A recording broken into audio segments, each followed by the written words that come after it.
Hi there, Mike Brady with Generosity Wealth Management, a comprehensive, full-service wealth management firm headquartered right here in Boulder, Colorado. And today I want to talk about the month of January. The month of January has had some headlines because we've had triple digits negative in the Dow. The unmanaged stock market indexes have been down from about negative 1% to negative 5%. And it was the worst performance of the Dow Jones Industrial since January of 2009. And the question we might ask ourselves is, what do we do? What does this mean for the future? Should we change our strategy? You know, those things that we believed, 3 and 4 weeks ago as 2013 was ending, are they still true? And my answer is, no, I don't think we need to change anything. I think that our strategy of having a long-term vision with diversification, with good investment managers is still valid today as it was 3 weeks ago when I did a 17-minute video and newsletter showing all the reasons, kind of laying out my argument for why I believe that it is still a good strategy to have both kind of stocks here and bonds here and a good mix of the two.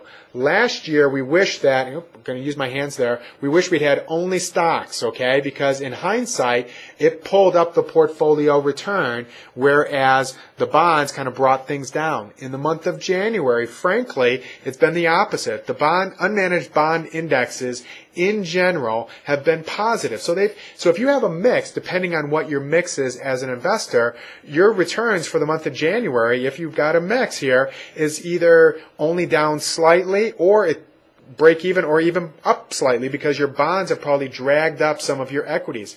Kind of depends on what your mix is. Of course, you have more equities than bonds. It's going to drag things down, etc.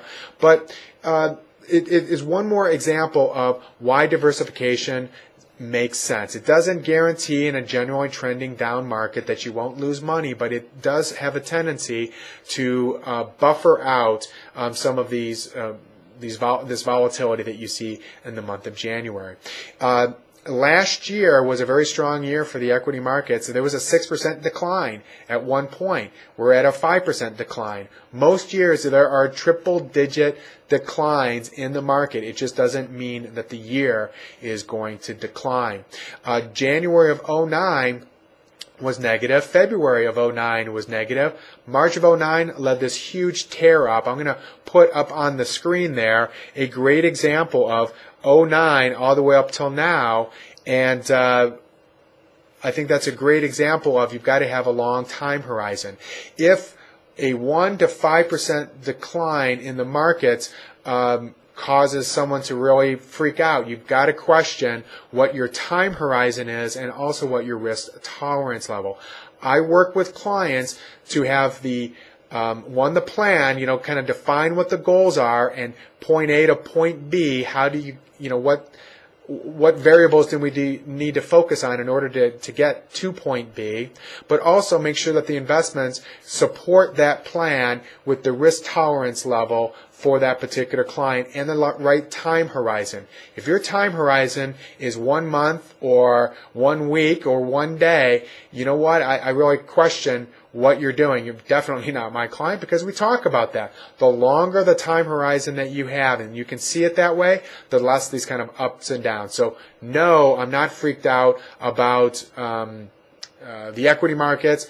The emerging markets have had a huge impact, but I think that long term, some of the valuations and the money flow, etc., in our U.S. is going to trump any of that. I am here if you have any questions or concerns, or you just want to have a second look at what you might be doing if you're not one of my clients.